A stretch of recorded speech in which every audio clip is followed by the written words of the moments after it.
Hi there YouTube friends, welcome back to Auntie A's Kitchen, and this week we're going to be making another springtime British classic dessert, Rhubarb Crumble. It's delicious and it's also easy to make. You have the wonderful sweet and crunchy topping that complements the tartness of the rhubarb. On cold spring days I'll serve this with custard, but on warmer days like today I'm going to serve it with vanilla ice cream.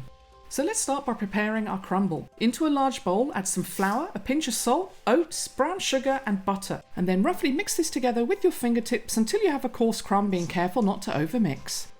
For me personally, I like to interchange between two crumble mix recipes, one with oats and one without, and this depends on the fruit that I'm going to be cooking it with.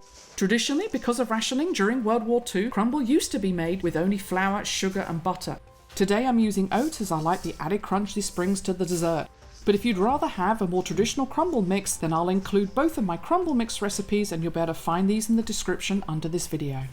As you can see in the video, once everything's well mixed together, transfer into a bowl or a container, then pop this in your fridge until you're ready to use it. The wonderful thing about a crumble mix is that you can make it hours or days before, saving you prep time.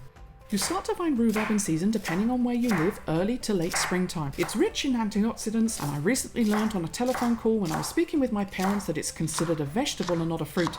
And if you've never used rhubarb before, make sure to wash it thoroughly before using and trim off the ends. Then just roughly cut it up and place this straight into the oven dish that you're going to be using today.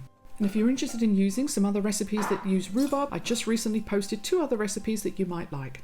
Rhubarb, when it cooks, releases a lot of water, so I like to add between 1 and 2 tablespoons of flour to help thicken up the liquid, and I also like to flavour this with the zest from 1 orange and some cinnamon. Then all you need to do is just give everything a good mix. I noticed that I'd missed 2 stalks of rhubarb, so I quickly cut these up and add these in. What's wonderful about this dessert is that you can also prepare your rhubarb ahead of time.